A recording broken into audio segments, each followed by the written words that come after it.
तो हम लोग अभी करने वाले समाकलन विधि से गति का दूसरा समीकरण, गति का दूसरा समीकरण ये हम लोग करने वाले हैं। अब हमारे पास क्या होता है, एक सूत्र होता है चाल बराबर दूरी बटा समय, चाल बराबर दूरी बटा समय, जो कि क्लास 10th का एक मोस्ट इंपॉर्टेंट सूत्र होता है, चाल बराबर दूरी बटा समय। तो चाल को हम दर्शाएंगे यहाँ पे v से, और दूरी या विस्थापन को दर्शाएंगे dx से, और समय को दर्शा रहे हैं dt से। अब कर देते हैं dt का पक्षांतरण, v के पास चला गया dt, और dx तो वैसा ही है।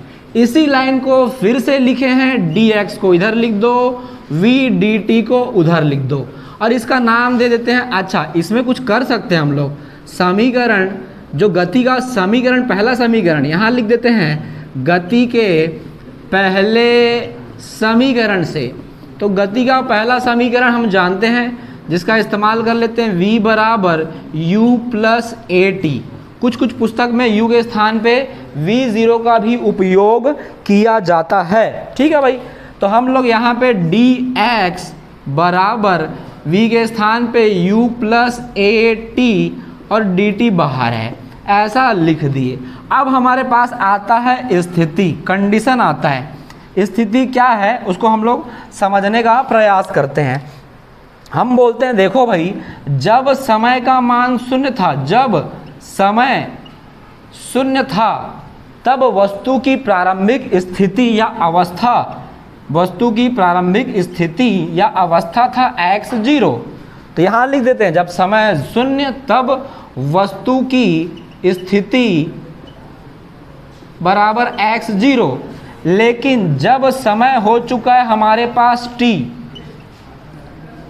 तब वस्तु की स्थिति हो जाता है x।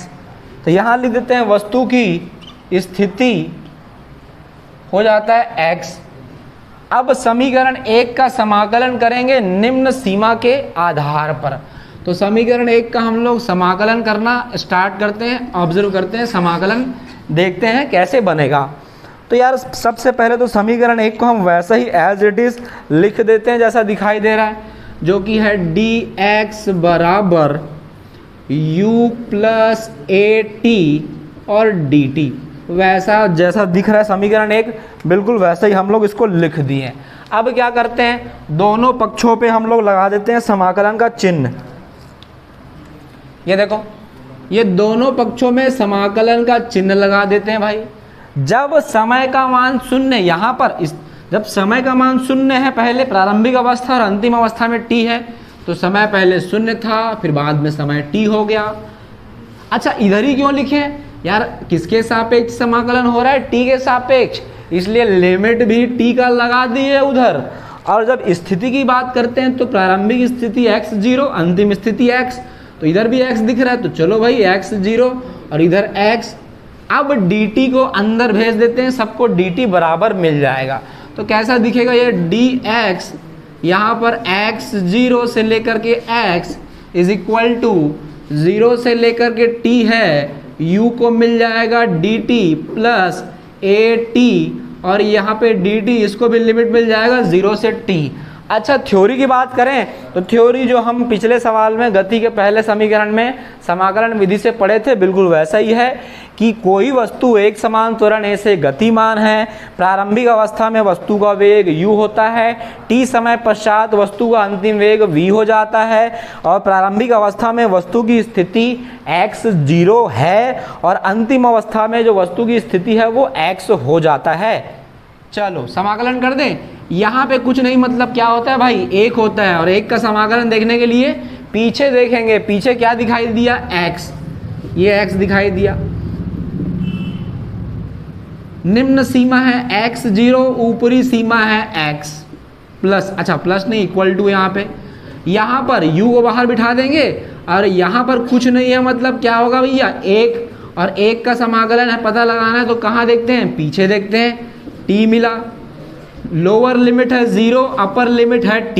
ये देखो भाई, यहाँ पर भी वैसा ही, a को बाहर बिठा देंगे, t की घात में कुछ नहीं, मतलब क्या है, 1 है, a बाहर बैठ जाएगा, और टी की घात 1 का समाकलन क्या होगा, जो भी घात में है उसमें 1 जोड़ो और उसी को नीचे लिख दो, लोअर लिमिट नीचे में, अपर लिमिट ऊपर में। तो ये हो गया समाकलन। अब लिमिट रखने वाले हैं, यहाँ पर 1 + 1 2 हो सकता है, यहाँ पर इसको वैसे ही रहने देते हैं x, lower limit x 0, upper limit x, u बाहर बैठा है t, lower limit 0, upper limit t, plus a बाहर बैठा है, ये हो जाएगा 1 और 1 2, इधर भी 2 हो जाएगा, lower limit 0, upper limit t। यार यहाँ से यहाँ क्या हो गया, जिनको समझ नहीं आ रहा है कहानी यहाँ लिख देता हूँ। चलो t की घात 5 का समाकलन करने बोलेगा, कुछ नहीं यार, जो घात में रहता है उसमें 1 जोड़ो, 5 और 1 6, इधर 5 और 1 6 हो जाएगा, t की घात 6/6 मिलेगा। यहाँ पे जो भी रहा, जैसे यहाँ पे 4 है तो इसका आंसर आएगा 4 धन 1, और इधर भी भैया 4 धन 1, 4 और 1 5 हो जाएगा, ये 5 हो जाएगा। ये समाकलन है, समाकलन करने का तरीका है। और जब कुछ नहीं होता तो 1 होता है, 1 का समाकलन जानने के लिए पीछे देखेंगे, पीछे देखें तो x दिखाई दिया और लिमिट लगा देंगे, ये थी कहानी।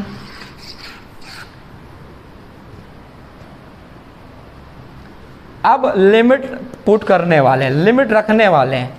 ये x के स्थान पे एक बार x को बिठाएंगे, ऋण का चिन्ह लगाएंगे, x के स्थान पे x 0 को बिठाएंगे, x - x 0 बराबर u बाहर बैठा है, t के स्थान पे एक बार t को रखेंगे, ऋण लगाएंगे, t के स्थान पे एक बार 0 को रखेंगे, प्लस 1/2 तो वैसा ही रहेगा, a भी वैसा ही है, t के स्थान पे एक बार t को रखे हैं और t के स्थान पे एक बार 0 को रखे हैं। ये देखो, ये इसका एक सूत्र होता है, बाद वाला ऋण पहले वाला विस्थापन s बराबर ut, 0 तो गया, यहाँ पे क्या बचा 1/2 a t का वर्ग, 0 भी यहाँ से चला गया, क्योंकि प्लस और माइनस में 0 का मतलब होता नहीं है।